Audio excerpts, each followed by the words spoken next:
They said they just wanted to watch the Q&A, so there we go. I'm sorry we can't give them any questions, but I know. we'll make do. I'll answer on behalf.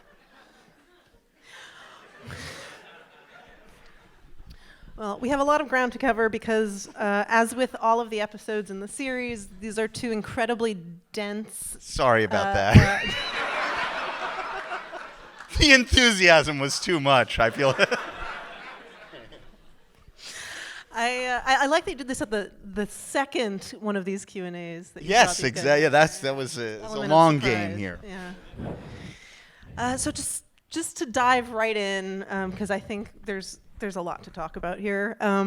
I guess we can kind of jump around the two episodes because there's sort of an interconnected structure here that makes it possible to really bounce around. That is true. So could you start by talking about the comedy class, specifically the one that we see in episode 7? Yes.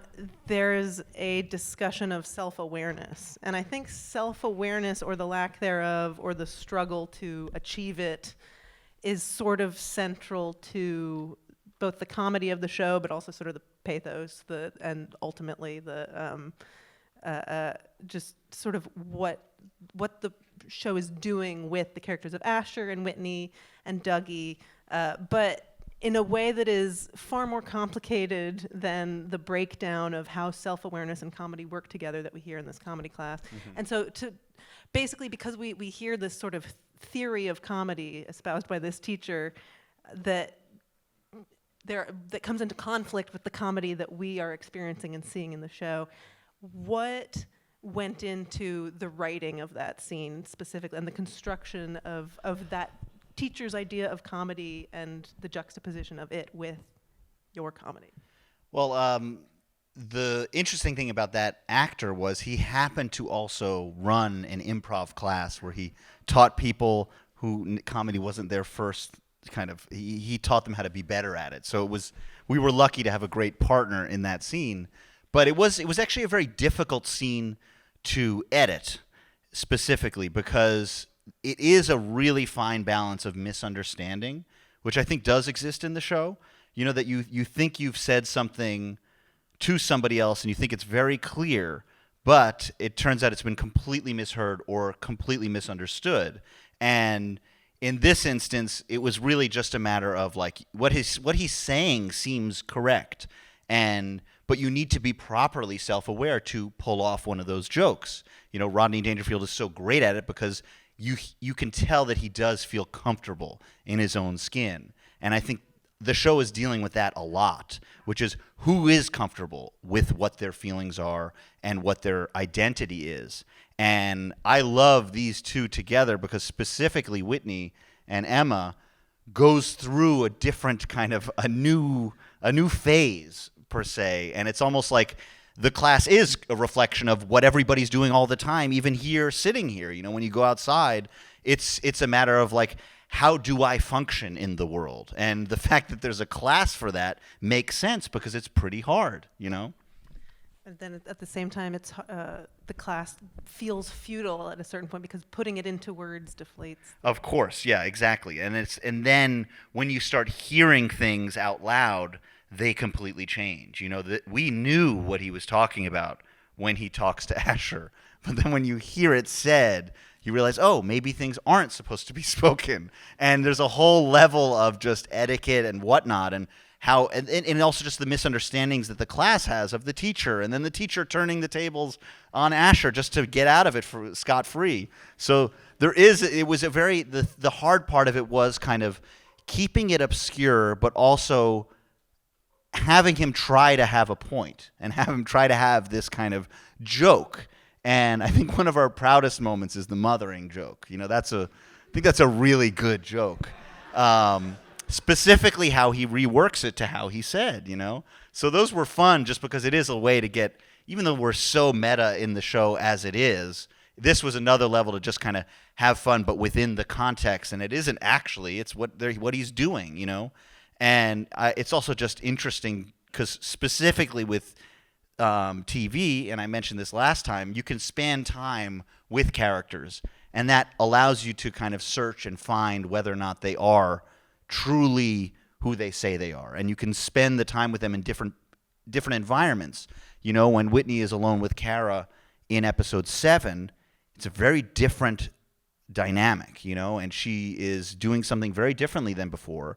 And I don't know how much of that is to attribute to what happened in the beginning of episode 6 and how that made her feel. You just have to see how different people affect you, and I guess but that's not true. What makes you a strong person isn't whether or not you're amenable to what anybody else says, but if you do know who you are, maybe you know what to do more often, and if you are a little bit unsure, you're looking for clues everywhere. So I think that gets to my next question, which you alluded to this sort of pivot that Whitney's character undergoes over the course of these 2 episodes, really, where she goes from being unhappy, just sort of simply unhappy, to Dougie pointing out to her that her unhappiness is providing the friction that the show needs, and it's kind of the narrative spark behind this relationship, this story.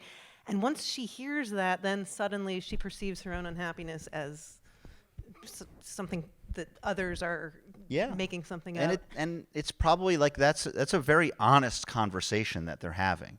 And I think that's where Dougie does come in. He kind of comes in as this character exposer, and you have who's better than that than one of the worst people, So he just disarms people, and in that moment he's very calculated in how he's showing and even how he edited that show.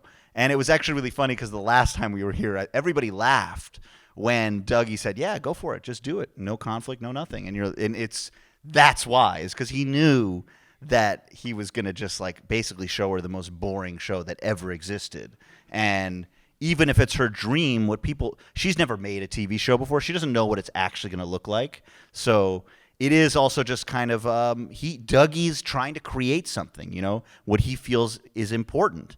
And it's, I guess, maybe small potatoes to the rest of the world, but it's what's keeping him alive, And this moment in particular is, I think, when we see him and Whitney kind of gel, and there emerges this kind of chemistry between them that's almost, instead of the chemistry that she and Asher are lacking. And was that, how did you draw that out with Emma, as both the performer and the writer?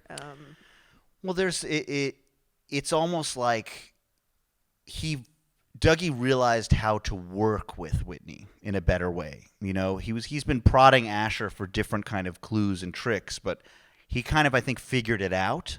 And Kara definitely helped him with that one. She gave him a pretty good boost just by looking at him with a nice eye, because now she's like, oh, if Kara likes him, Dougie must be somebody who's worthwhile. And she's completely changed all of her opinions of him. So in a way, it's like if Kara didn't like Dougie, this maybe never happened, And then Dougie's response about Kara is just so horrible. But it's just but again, she still sees what he's saying.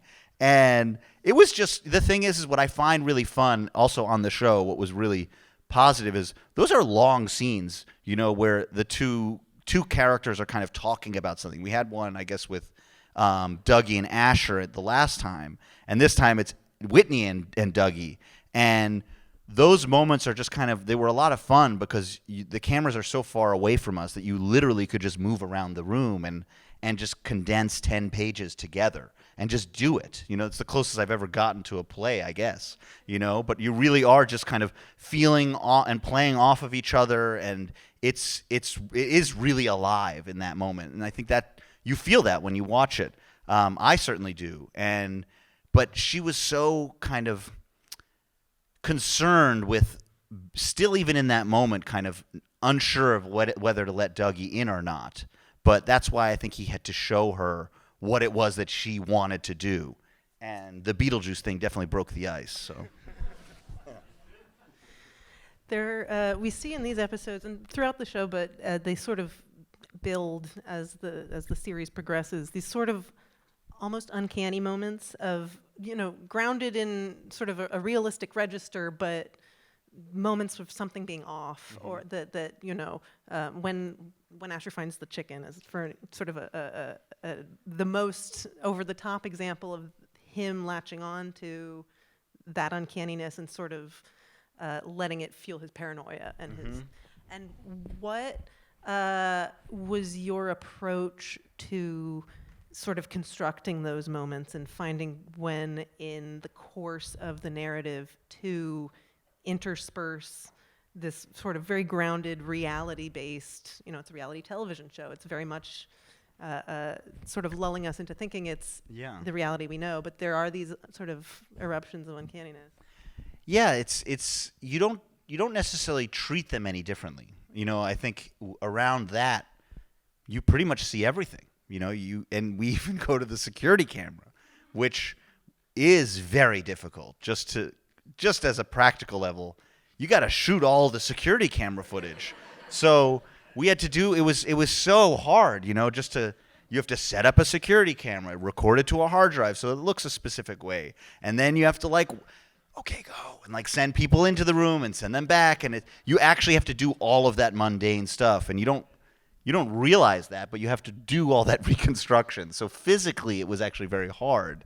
But then again, it's it's just treating it as, I guess the pacing of it is as it would have happened if it was real. So that helps you kind of contextualize it, because otherwise it would feel out of place.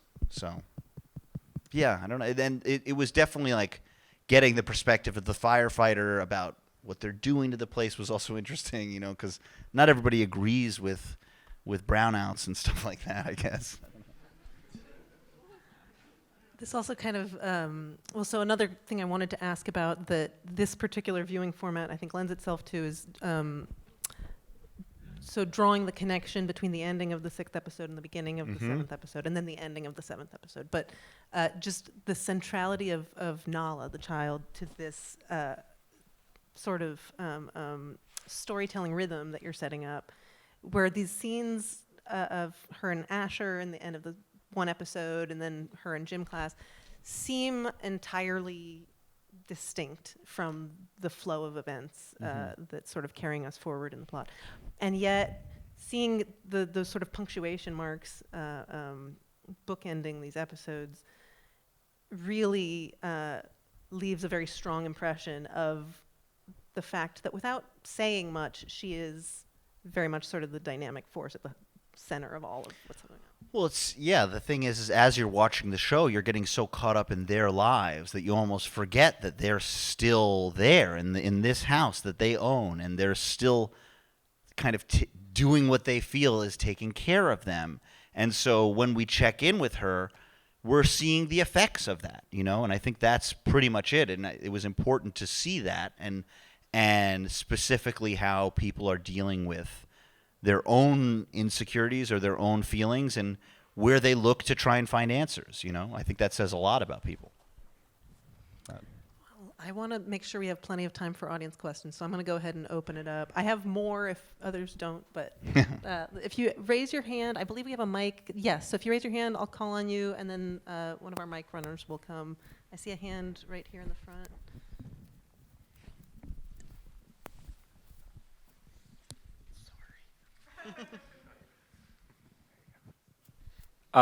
I'm wondering, how did you inject so much cringe into the show? What was the process? Did you write it all out and then just see how could we insert these dynamics into scenes, or did you craft scenes based on that very specific effect?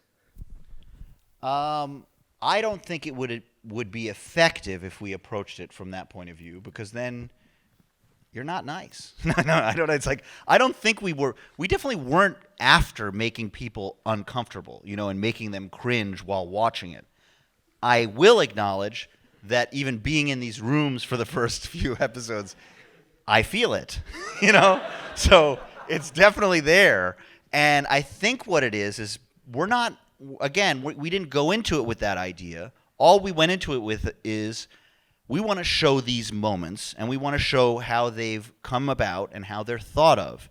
And then we also wanted to take our time, as you would in real life, And at one point, as we were writing, Nathan had sent me a clip from Columbo. And Columbo's an interesting show just in general because you're told what happens in the beginning of the show, and yet you still watch it, you know? And what's fun about that? But apparently a lot. So essentially, in this episode, he walked down the hallway, went into a phone booth, and then started to proceed to dial a number, but on a rotary phone. And that takes a long time. You know, you have to do every number, and you're watching him do that. And then you literally watch him hear the phone ring 3 times, and then he answers. While that's happening, it puts you in a different place. You know, you're watching reality almost at a real pace. And sometimes, if it's during something that normally you would not want to look at it, and it's still going on for that amount of time, I can understand why that might make you feel slightly uncomfortable. But it was not the objective. The objective for us was to just get to the truth of these people's emotions and get to their motives, you know, and try to understand who they really are, because the show is about that, you know, who are you, you know? And that, I don't know if anybody's been in therapy, is not a fun experience sometimes, you know? So, or even just talk to a friend about how much you're terrible, you know? Sorry about that. He's like, yeah, you suck. Like, oh. But it's not like we didn't go in thinking we were going to like drop this in that way, you know? We were excited about the characters and the story. I see some hands right here. Don't worry, there's room. We'll get to. Oh, sorry. I was just curious. In one of the earlier episodes, Nala's father says, you know, curses aren't real, but they can become real in your mind. But there's the sense, I think, particularly at the end of this episode, that in some ways these things are real. And I guess I'm just curious. Do you think this stuff is real in real life? Well, I will say there are things that happen that you can't explain, and if you obsess over trying to explain them, you can go crazy. But if you accept that you can't explain them, you can live your life. So it just is a matter of which side do you fall on, you know? I could bring it to a Carl Sagan quote, if you all want me to. Okay. He said, it's about religion. He goes, everybody always wants to know what came before the Big Bang. What came before the Big Bang? How do you make something out of nothing? It's an impossible question to answer. He said, if you're religious, your answer is God. And then he says, well, who created God? Where's the answer to that question? And if you're totally happy having faith in that answer, why can't you have faith in the fact that there is no answer? And have faith in science and stuff like that. So that's a question that's in this, you know, is that even if you're confronted, like just if you're confronted with evidence, do you believe the evidence? If you're confronted with reason, do you believe that? It really is on the person. So. Question right down here. Calvin. Hi. As somebody who aspires to be an actor and a director, I know that sometimes it can be quite challenging managing and balancing both on set. Specifically for The Curse, what was your approach to both being an actor and a creative collaborator on the show? In what way? Just sometimes I feel like when you're directing something or when you're trying to focus on what other people are doing, it can kind of get in the way and distract you from how you want to act or how you want to play the character that you're playing. Was there a way that you usually go about acting and directing for your projects, or? Well, what I will say is that if you do certain things as an actor, you can affect certain parts of somebody else's performance. You know, so you can use it in that way, but you don't want to get caught up in thinking about what they're doing, because if you do what you do well enough, then it will have that effect, you know? So you don't want to, because if you're acting and you're constantly like, if I was like looking around the room trying to be worried about everything else, it's not going to be a good performance. You have to be engaged with the person you're talking to. So it is kind of like a subconscious thing that if you're not feeling it, you just stop and say, okay, let's do that again. I messed up, and this way I need to get this roll into this part. And then you have little tips and tricks about which words lead you to another place and continue the scene. So you just kind of have to understand the goalposts within it. And then that gives you kind of a comfort level with regards to going into it, especially when you're going into something that's so long. You know, if you're doing like a 10-page scene or 12-page scene in one take, you kind of have to have not necessarily the lines and the words down properly, but you need to know the flow of it, and you need to know you need to understand what everybody's saying. And in that sense, if you do know that, you'll never get lost in the conversation. You may forget a line, but that kind of specifics isn't important. It wasn't important to us. You know, if you changed the lines to get to the cause, that's fine. You know, we were all for that. And I think that's helpful. You know, but I have been in the situation where it's like, oh, you forgot the, and then the pause, and then the and it's like, oh, the movie's going to suck, you know? That kind of thing. But no. So in that sense, you just have to you need to understand it all and kind of the whole scene, and not just your lines, if you're going to do a lot more than just your lines. So I think that was actually a pretty good answer. I'll just say that so much of what happens in this show is not written in the lines. It's what happens in between the lines. Yeah. So it makes sense that you Yeah, have to be Emma good. destroys in that department.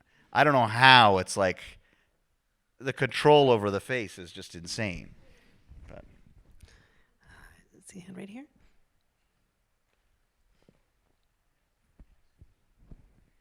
it's so fun seeing familiar people. Hey, man. So first off, why you got to keep showing us his dick, man? He's peeing. All right. But real question is, one of the many things I love about this show is the sound. I just think that it adds so much intensity to already really intense scenes. And as someone who's not coming from a technical background here, I wondered if you could just talk a bit about how the sound gets added to scenes and how you make decisions around, how to create that mood. Do you mean sound or music? Just out of Sound. curiosity. Sound. The music Okay. is fantastic. Okay, great. also, This is but great. sound. This is. I love this. Thank you. Sound is something that's very overlooked, you know. And I think that if you had a movie that looked great and sounded terrible, you couldn't finish the movie, you know. But you could have a movie that looks horrible and sounds great and still watch it. Says a lot. You don't necessarily know why that is, but that's the truth. So I also just believe that there needs to be a kind of alive soundscape. You need to have things that you hear in the distance, places on the other side, just because it makes the screen bigger, you know, because the screen is only as big as it is and as two-dimensional. And that's the only way to get 3 dimensions. And if you have Atmos, you know, you can go all over the place, you know. In this one, it's not Atmos. I would love it to have been, but it's a lot more expensive. But yeah, there's an element and there was we spent a lot of time in the sound mix, you know, where we were going through where the music dips down and where it kind of comes back up, and specifically just the ambience and the ambience sounding real, the sound effects sounding real. There's a lot of texture and layers to that, even though it just sounds kind of what it is. It was a really hard, and also getting the quality of the microphones and the voices was really tough, because the way we were shooting, you didn't really have a lot of you couldn't get a boom in there a lot of the time. So it was definitely a weird soup magic thing that happened to kind of make it sound good. And I'm glad that you asked that question, because it means that we were somewhat successful there. And but they really did they spent a lot of time. We had to re-edit the dialogue and all that stuff just to get all of the microphones in there. So it's really intense, and it's not fun, and a lot of people don't like it when you kind of force that kind of thinking onto the sound mix, because it's really hard, but it is so rewarding. And and then the music is a whole other thing, because we would go through and we would watch the episodes, and Nathan and I would we just had a library of music, you know, and we would sit with the editors and we would just try different tracks.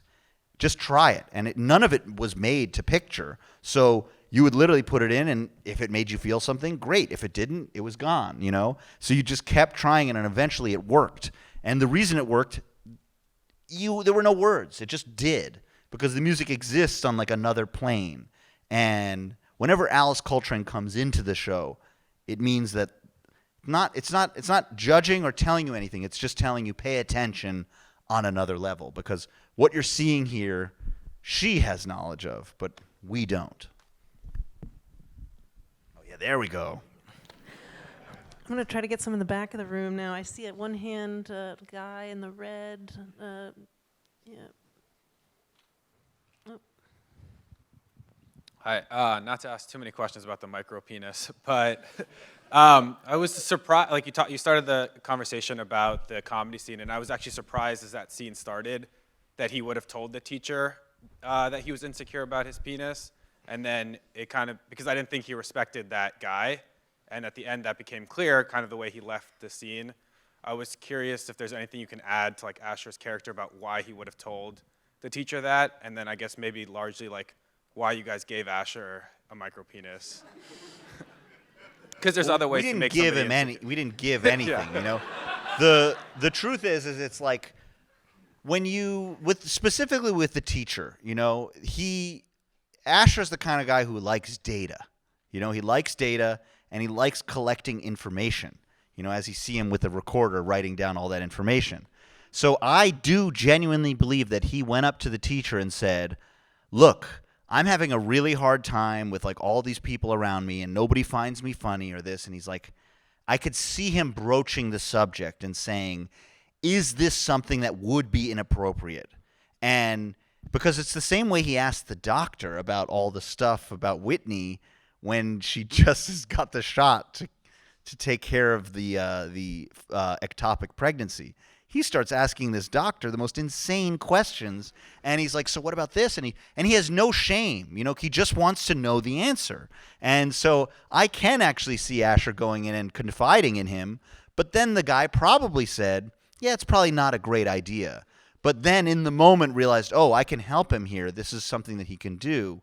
And it was just like, it was almost an accident by the teacher. So, and it's funny, yeah, that class we were just there.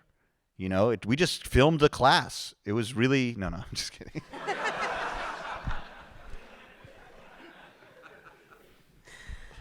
I see another person in red. They're in the, yep, right there. Just realized I was pointing at two people at the same time. I hate to do this, but I'm going to ask about the dick again. Deep. Sorry, yeah. Pull that back. So basically, I was thinking about it, and I think it was like a really bold, unique choice to do that so early on, especially. And I think it really, seeing that of Asher really kind of colors your perception of him in every scene, and I think makes him like kind of understandable. And I guess I'm just wondering how far along in the writing process really that was something you wanted for Asher. If that was like essential to the character and you thought this is a great window into his psyche and why he is maybe so pent up all the time, or if that was later on and you went, oh, this fits this guy really well.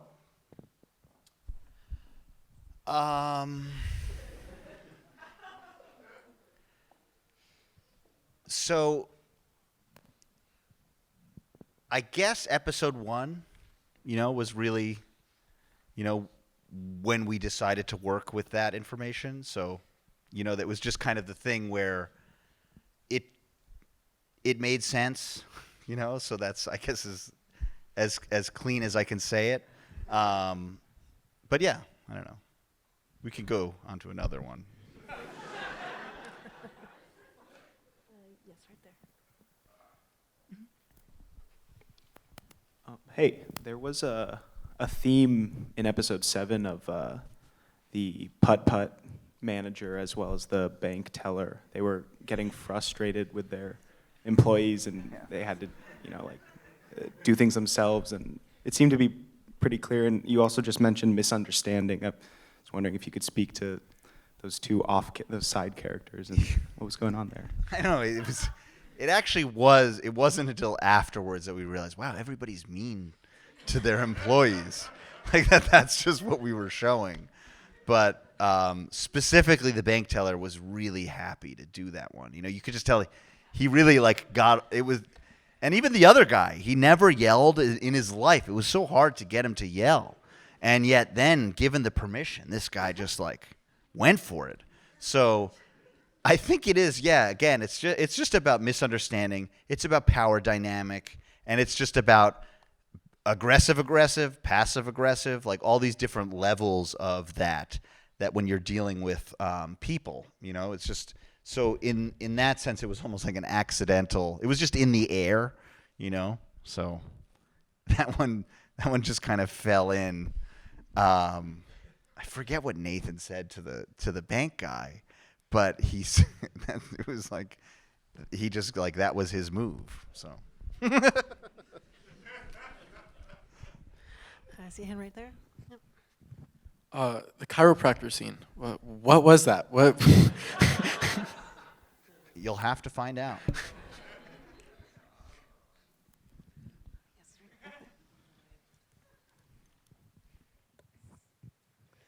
So, oh my God.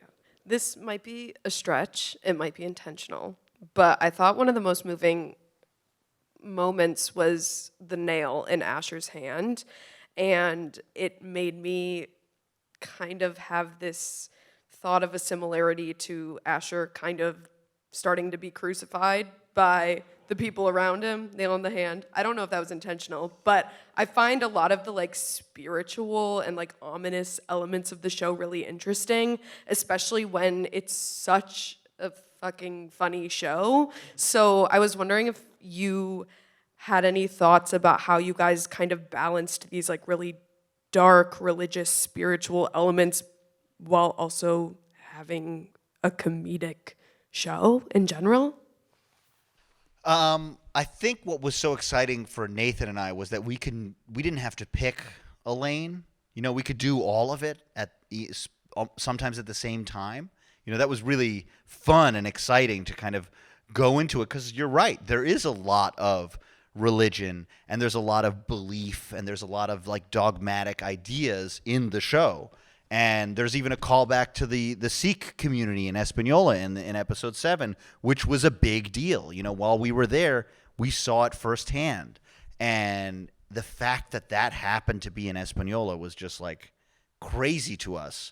But I guess there is something that like everybody's looking for some kind of reason to, like, it goes back to what I was saying earlier. You know, you're going back to this reason of why.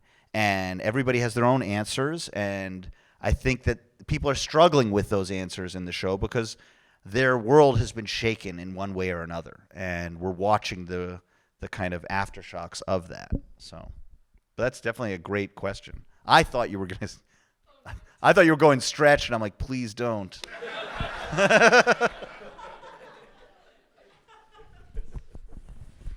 Yes, right there. So you're obviously no stranger to collaboration, being one of the Safdie brothers.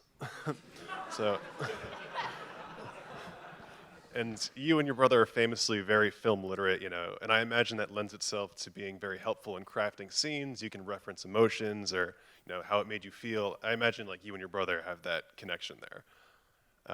Do you find that you have that connection with Nathan? Does he have like a big love for movies? Can you reference other things? Nathan doesn't watch anything. No, I'm just kidding. Of course he does. He watches a lot of stuff, and it truly was like an unbelievable collaboration for me, you know, because I didn't know if that was even going to be like a possibility. You know, we just met and were friends, and then as this kind of kept going, it just got deeper and deeper, and we were making each other laugh, and we were making each other kind of frustrated, but we were also pulling each other in different directions, you know. Nathan comes before this, you know, he would come from a nonfiction trying to make it feel fictional. I would come from fictional and try and make it feel non-fictional. So you're right there in the middle together. So it definitely was an unbelievable kind of thing for me where we were on the same page. There were definitely some moments where Nathan had to remind me that, like, hey, we have to agree, because whenever we've agreed, it's always better than when one of us thinks something and the other one thinks the opposite. So we would always find not a compromise, a better idea through the collaboration. And the fact that that kept happening meant you couldn't ignore that. And it was just, and then specifically, I guess you'll see in episode 8, there's a like you see it a little bit in episode, I believe it's 5, where Dougie and Asher are together. Whenever we get together, it's always a fun thing because it's like, we really get to kind of also play with our own relationship and how we would joke with each other in addition to how the characters do it. So there is that other level to it all. And I'm just really happy that this came together because it was just a great thing. You know, it really, just being able to learn about stuff from somebody else and then make something deeper together is really a lot of what it's all about. Even if you're working on something individually, it feels better when everybody feels a part of it, you know? Right here.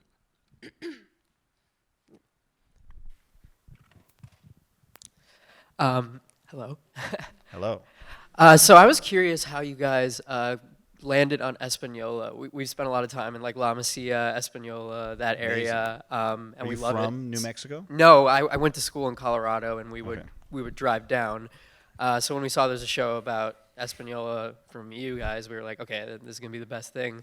So yeah, just kind of curious how you guys chose that, and like if a lot of the like some of the people on it were like Española or locals, you know, like people from the actual community and stuff.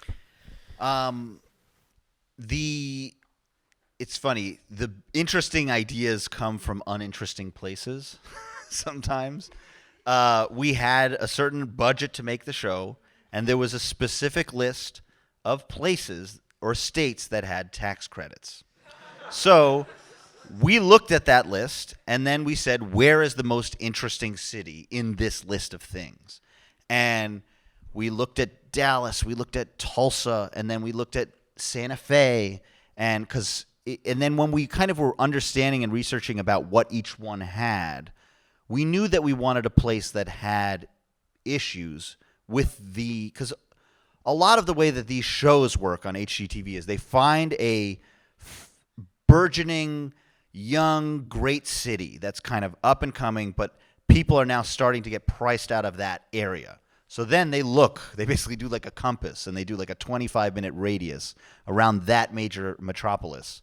And then they say, okay, where can we go to build affordable houses where people can go and move to, but still say they live in that place? So that's what we did around all these places that we researched. And Santa Fe in particular is a very interesting place. You know, everything is mandated to have a very specific color brown and a very specific color like mud on it. Even like the Target or the Taco Bell has to have this. And it was mandated from 1950 onwards. So there are old buildings there, but not everything looked this way at one point. So it was done for tourism. You know, they wanted people to come and they wanted it to feel like the Old West. So that went into that. So it did essentially create this weird bubble amongst this state. And when you look at Española, which is only 25, 30 minutes away, it is very different. It's different economically. It's different in who lives there. And so there was a lot of stuff that was there that if these people moved there, they would be confronted with these issues. And I think as we researched understanding the native issues that were there and all of the kind of the other things that go into gentrifying a place and what are the effects of that, Española specifically has been resistant for a lot of years. You know, my aunt is from Santa Fe, and she said something similar happened in Abiquiu. Abiquiu has some things there, but for the most part, the local population doesn't want it to change. You know, they don't like what everybody, because they're not enhancing things in Abiquiu. You know, so it just was it ended up being the perfect place. You know, that had a lot of things that would give a lot of meat to the stuff that was there. And what we found was everybody tells you, don't go to Española. Don't go to Española. You know, like even when I was shooting Oppenheimer, you just drive through. That's where the Walmart is. All that. That's how it was treated. And then here we are. We went into this place, and we were street casting from the area, you know. The people who work in the shops were people who we would just find in the parking lots going to the stores. And we had people going around. The houses that were built, we found just by walking through the neighborhoods and walking into a house and saying hello. And then he's like, oh, yeah, you want to use that house? I know that guy. He's my friend. And I got this house over here, and I got that one. So then the whole neighborhood was unlocked, you know? So it really is this, it became this thing where everybody tells you, don't go there. They're not going to be cooperative, this, that, whatever. And it turns out they were extremely cooperative. And then it became our task to kind of almost do like a hyper-local news, and then even produce the local news segment. But hyper-local news for whenever we wanted somebody to watch the show and feel like this was actually how it was, you know, like they could understand it.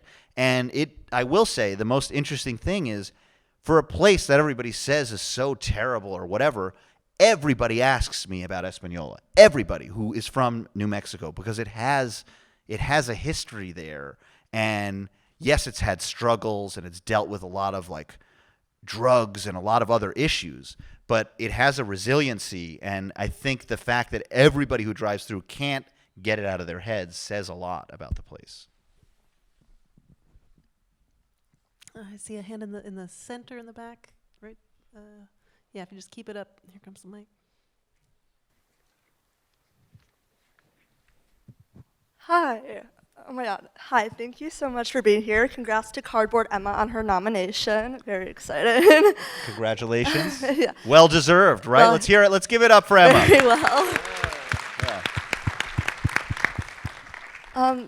So throughout the show, I think there's kind of this unspoken conflict, or I guess you could say I can't pronounce that word, juxtaposition between Whitney and the girl's name is Nala. I'm so bad at names. But where you kind of see, especially throughout the 7th episode, where Whitney kind of becomes almost freed from the burden that is Asher because of Dougie. And then you have Nala having the burden that is, what the fuck did I do? So how did that kind of juxtaposition come to be? I wish I knew. Honestly, it almost like as we set up certain situations, like once you get to like this part of the season, the characters are pretty clear, you know, and then also because we were having a slight shift with Whitney, it was we knew where people were going to go. And I guess the fun comes when you start talking about the ideas in the script. We could have, if this happens, what would Asher do? What would Whitney do? And that guides you to where you need it to go, you know? So if there is that juxtaposition, if there is meaning there, then it's because that's who these characters are, you know?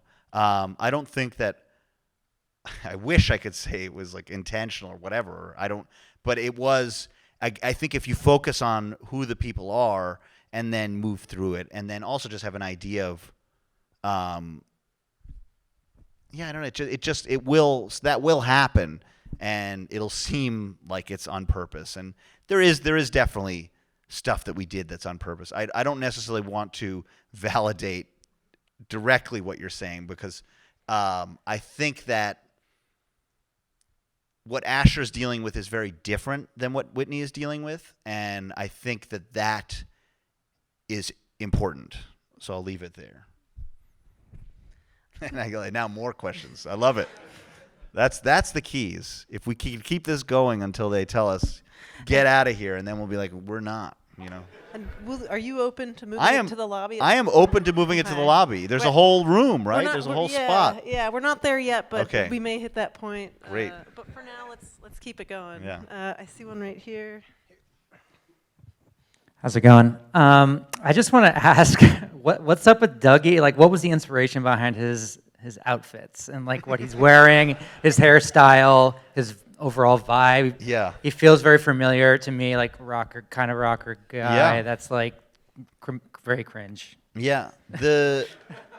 He is based on a couple of like there's a lot of producers out there who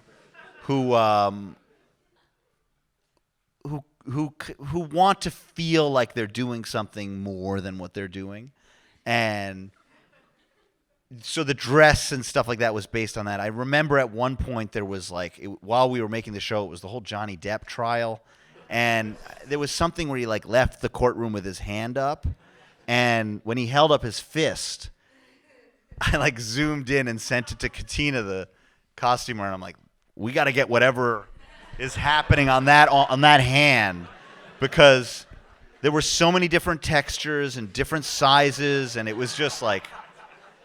But what I will say is when you go out, when I would put on those rings, different person. You use your hands more, you feel confident, you feel proud, and it was weird because there were days where I would only have one scene as Dougie, but I'd have to go in and get my wig on and then go through this whole thing as Dougie, and it was strange because it's everybody dealt with me differently. They it's not like I guess maybe they respected me more in some weird way. They thought he was cooler than I was. So Dougie got everybody loved it when Dougie was around. And so he just has that vibe. And then it became just okay, how do we play with that? How do you have a guy who everybody loves and then but then not just as a joke, but there's true deep sadness in there.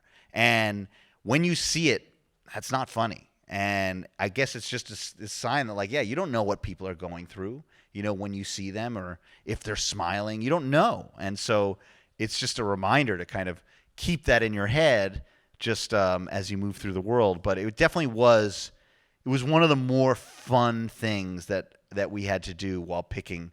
And I remember it was there were some outfits that I would go and I'd be like, Nathan, what do you think? And he's like, all right. No cowboy hats, and because we went all in on some things, and it was really a fine balance of thin scarves and very expensive T-shirts.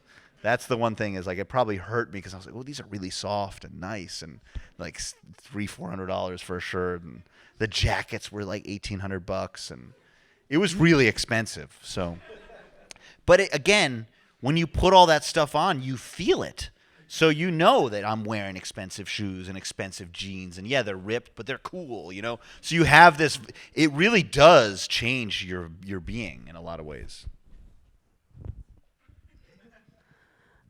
I see one right there. Yep. Mm-hmm. Just keep your hand there. Yeah. Okay. Hi. Hello. There are multiple times throughout the show where a character will look directly into the camera. And sometimes it's the last shot of an episode. I'm thinking specifically of that moment in the woman's bedroom where we're in the woman's bedroom, and Emma and Nathan are speaking outside the window, and the woman in the bedroom just looks directly in the camera. Does she? I think so, in one of the shots. But I'm wondering if you can talk about that choice. I can't.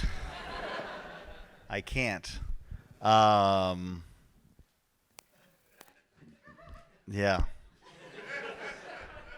Stay tuned. I don't know. I think we take one more out here, and then we'll relocate. Don't worry. I will get to everybody. Yeah. We have plenty of space. It's a true statement. I'll take this with the striped sleeve right there. Yep. Hi, so you've talked about in previous interviews about the inspiration for the show. So I was wondering kind of once you guys decided you were going to make the show, did you kind of know how you wanted the season to end? Did you kind of map it out, or did you write it more chronologically? I'm just kind of wondering about that process. That's a great question. We had to map it out completely because we wanted there to be a full kind of arc for all of the characters, and we wanted there to be a consistent emotional kind of through line through the whole thing. But I think, but we didn't want it to kind of feel like a normal binge show where literally the moment it ends, the next episode is exactly where it left off, and that's all it is. You can just kind of go into it. We were very conscious of the episodes as their identity. Nathan would always be like, this is what this episode is about. Even though, the scene's only 5 minutes long, that is generally what the episode was about. And then we would kind of fill it in with these other things that spoke to it. And we really did approach it in a way that was episodic. And that's why I think it is so important to kind of experience it week to week, because the desire to watch more comes from the characters and not, and not other things. Yes, the plot is there, but as you have time to think about it, what sticks with you isn't the things that happen in the story, it's how people reacted or how they did things, or what did Asher do in that comedy class, with that noise. So you're stuck with stuff that sticks with you over time. And that's why I think this is actually really great, is the 2 episodes together seems to be like the sweet spot. 3 is a cool experience because it's a little psychedelic in that, like, you're there for just a little long and you can get through it. But next week is actually a great pairing. 8 and 9 might be, is it 8 and 9? Wow. This is sad. 8 and 9 is a crazy pairing. And that one's going to be insane. So I don't know if it's sold out or not, but everybody's got to come to that too. And am I right that there's going to be an extra person on the stage? There will be a real person on stage at the next one. Actually, a couple, right? Is Najoni coming, Dave? Yes. Najoni, Kara is going to be here as well. So, yeah, it'll be fun. Anybody else? Okay. We got good people. And then if not, we can always bring our friends here. So please join us again in 2 weeks. And then the finale is going to be fun. So that's its own thing. You got to come, and we'll do it again. So. I want to hear the questions after the finale. I know. And with that, thank you all so much, and thank you, Ben. I'll be in the hall. Thank you. All of this is the greatest thing. It means the world to us that you all care and you're coming here and seeing it and telling people to watch it. So thank you. And thanks to Lincoln Center.